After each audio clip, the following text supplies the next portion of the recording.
हरे कृष्णा। पौष मास के शुक्ल पक्ष की पूर्णिमा तिथि को पौष पूर्णिमा के नाम से जाना जाता है और पूर्णिमा की ये तिथि चंद्रमा को बहुत प्रिय होती है और इस दिन चंद्रमा अपने पूर्ण आकार में होते हैं। सनातन धर्म में पौष पूर्णिमा के दिन स्नान और दान का विशेष महत्व भी बताया गया है। इस दिन काशी, प्रयागराज और हरिद्वार में गंगा स्नान बहुत ही पुण्यकारी माना जाता है। आइए आपको बताते हैं कि साल 2025 में पौष पूर्णिमा कब है, इस दिन चंद्रोदय का समय क्या रहेगा, कौन कौन से मुहूर्त इस दिन बन रहे हैं, पूजा के सबसे शुभ मुहूर्त कब से कब तक रहेंगे और इस बार क्योंकि पौष पूर्णिमा के दिन भद्रा भी लग रही है, ऐसे में भद्रा का समय कब से कब तक रहेगा, भद्रा का वास कहाँ रहेगा और क्या धरती लोक पर इस भद्रा का अशुभ प्रभाव रहने वाला है। इन सब बातों के साथ साथ आप जानेंगे पौष पूर्णिमा की पूजा विधि के बारे में भी, क्योंकि पौष पूर्णिमा के दिन से ही माघ स्नान भी प्रारंभ हो जाता है। तो माघ स्नान कब से शुरू और कब समाप्त होगा ये भी आप जानेंगे। सनातन धर्म में पौष पूर्णिमा के दिन स्नान दान करने का बड़ा महत्व है। इस दिन सूर्य देव के साथ साथ चंद्र देव की भी पूजा करनी चाहिए। धार्मिक मान्यता है कि पौष पूर्णिमा के दिन स्नान, दान और धार्मिक कार्यों को करने से साधक को सभी पुण्य फलों की प्राप्ति होती है।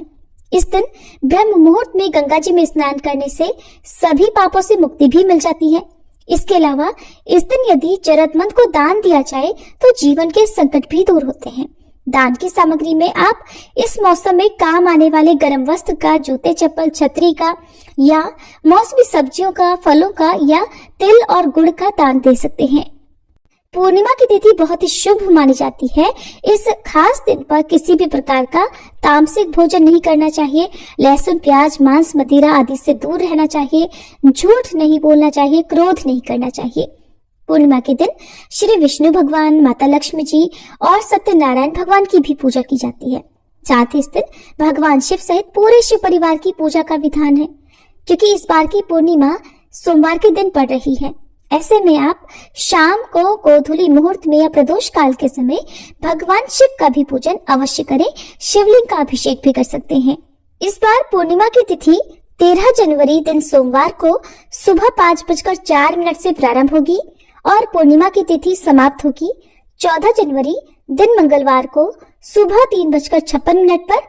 इसके बाद से प्रतिपदा तिथि प्रारंभ हो जाएगी और माघ मास भी प्रारंभ हो जाएगा। उदय तिथि के अनुसार इस बार 13 जनवरी दिन सोमवार को ही केवल पौष पूर्णिमा है। इस दिन पूर्णिमा का स्नान, दान और व्रत किया जाएगा। पौष पूर्णिमा के दिन से ही माघ स्नान भी प्रारंभ हो जाता है। तो इस बार माघ मास 14 जनवरी से लेकर 12 फरवरी तक रहने वाला है और इस बार लोहड़ी का पर्व भी 13 जनवरी को ही मनाया जाएगा। अब जानते हैं इस दिन के मुहूर्तों के बारे में।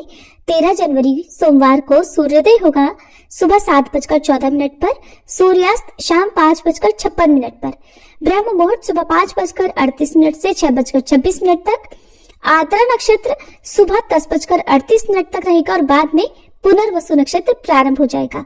अभिजीत मुहूर्त दोपहर 12:14 से 12:56 तक रहेगा। राहु काल सुबह 7:30 से 9 बजे तक रहने वाला है और इस बार पूर्णिमा के दिन प्रातः काल पूजा का मुहूर्त सुबह 5:54 से 7:15 तक रहेगा। सायंकाल पूजा मुहूर्त शाम 5:45 से 7:06 तक रहेगा। गोधूली मुहूर्त शाम 5:42 से 6:09 तक रहने वाला है।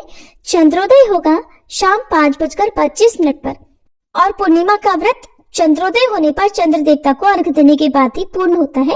तो चंद्रोदय के बाद आप कभी भी चंद्र देवता को अर्घ देकर अपने व्रत का पारण कर सकते हैं। इस बार पूर्णिमा के दिन भद्रा काल का समय सुबह 7:15 से शाम 4:26 तक रहने वाला है, यानी कि दिन में लगभग अधिकतर समय भद्रा काल में ही बीतने वाला है और ये भद्रा का वास इस बार स्वर्गलोक में रहने वाला है।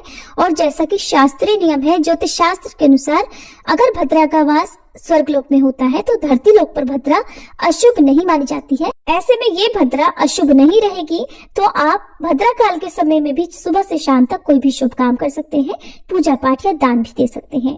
ये थी आज की वीडियो। अगर अच्छी लगी हो तो वीडियो को लाइक करना मत भूलिएगा।